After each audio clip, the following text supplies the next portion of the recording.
Okay, thanks for tuning in. My next video is another Let's Play video of an unplayed Spectrum game. We'll hear two unplayed Spectrum game. This is from a list of 10, which is detailed in another video, of games that I picked randomly for my Speccy collection after I realised I had so many unplayed Spectrum games. This one's probably the most well known of the list. It's a game called Shockway Rider, which came from a company called FTL, Faster Than Light, which was an offshoot or sub-label of Gargoyle Games. Basically, Gargoyle Games wanted to produce more arcade-style games, and rather than put them out on their Gargoyle label, which was renowned for its adventure-type games such as Dunderak, they decided to create a new label, and it had mixed success because its first game was Light Force, which was a pretty good shoot 'em up. It was overrated a bit at the time, but it had a good graphics technique, which meant it was very colourful with no colour clash. So I think that helped get it overrated a little bit at the time. But it's still a decent game. That got a crash smash. This one didn't, which I understand they probably weren't that happy about at FTL, because they basically thought they were the Mutts Nuts, and they were actually. They did do a lot of good games, but this one only got 67% in crash, which is still a decent score, but didn't please them very much. So Shockway Rider, as you can see, it came in a nice double jewel case. It's basically, in it you play a member of a street gang, and you've got to jump across all these lanes, taking out fellow, well, not fellow of your gang, but in other gangs, policemen, and also innocent bystanders, which seems a bit unfair. And there are traps and bouncing balls and all sorts of hazards also coming along. So it sounds quite a tricky game. And as I say, I only got 67% in crash, so I'm going to give it a go and see what it's like. So this is probably, as I say, the most well-known of the games that I picked.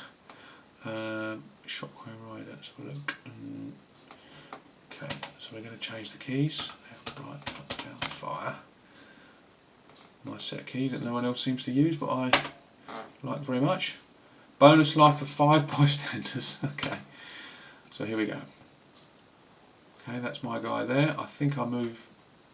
Yeah, okay, he's moving a bit sluggishly there, and I believe you punch. Yes, you punch. Yeah, can you punch from behind as well? Yeah, you can. Oh, that's pretty cool. He's got a nice, neat little back punch there, and the ball got me. My body disappeared, left with just a head, which seems, yeah. If you bang into someone, your body seems to disappear and it's left with your head, which is quite a nice graphic, but maybe a tad unrealistic. So he's jumping. I'm pressing left and right to move along here. He doesn't turn around, he just moves up and backwards and forwards. I was a bit in trouble there, I didn't know where to go. Okay, and yeah, I'm pressing up and down to move up between the different levels. Okay. Right, basically he doesn't seem to punch unless you're holding... The keys, unfortunately, he moves left and right okay, but the keys aren't that responsive. Although you do seem to be able to start the game quickly. The sound effects are a bit poor, unfortunately.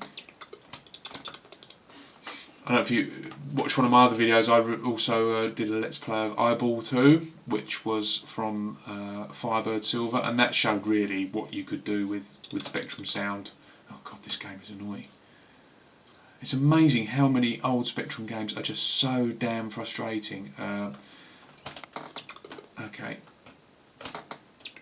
I seem to be throwing something now as well, which is a bit more useful. Yeah, just the Speccy games are just so annoying to play. They needed so much perseverance, really. And, I mean, I understand that you you need to persevere and learn the controls of these games, but they could really ease you in a bit more. Would be helpful. So I know what I'm throwing at people here, but it's not doing them much good, as you might expect. It looks like a lead block or something, but it's certainly helping me.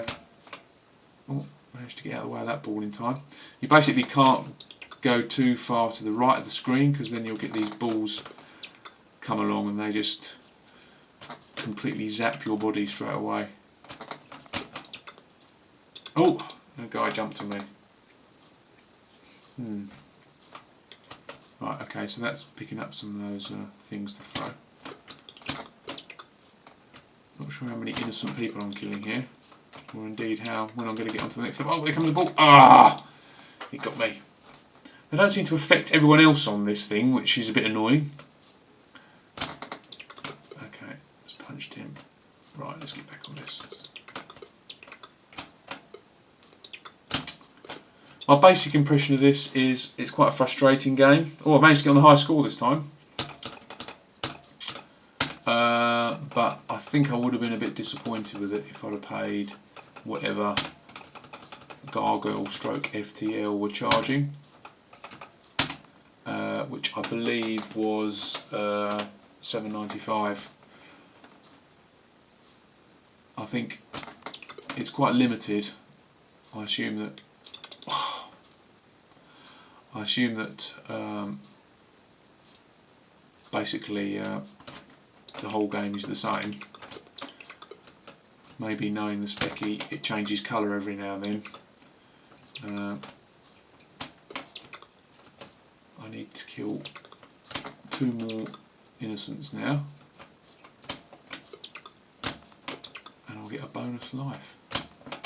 Oh, doesn't look like he was an innocent. Okay, I managed to get an extra life by disposing of 5 innocent people, which sounds a bit unfair. Oh, now I've been got. That'll teach me, won't it? So it's quite interesting. This top bit here is not obviously going forward, but you still get the bouncing balls on there. They're very annoying and deadly bouncing balls. So that bit is not moving forward, so you can kind of stay there while everyone else scrolls past. That's actually quite an interesting concept. I don't think I've ever played a game like this before, so it's quite interesting what they've done, to be honest, FTL. But it seems to me to be quite limited.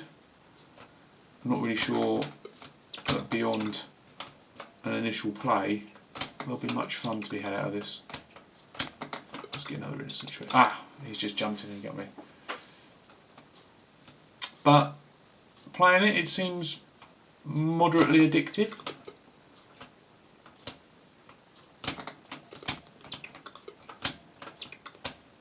The transfer between the lanes could do with a little bit more precision and preciseness. I've got the feeling your character is, although he does look kind of punk style, he could do with being a bit smaller basically. Soon Rocky 21 up there. Let's pick up some more of these. Let's got him. I'm not really sure what the point of the game is either. I must admit I haven't studied the instructions that closely, but it didn't look like there was a lot of plot to it. Managed to find that ball, but then got by him. So there you go, there's Shockway Rider. Not a bad game, to be fair, but as I say, for $7.95, maybe you'd be a little bit disappointed with that, especially after enjoying Light Force. So thanks for watching, and I'll post another video in this series soon. Cheers, bye.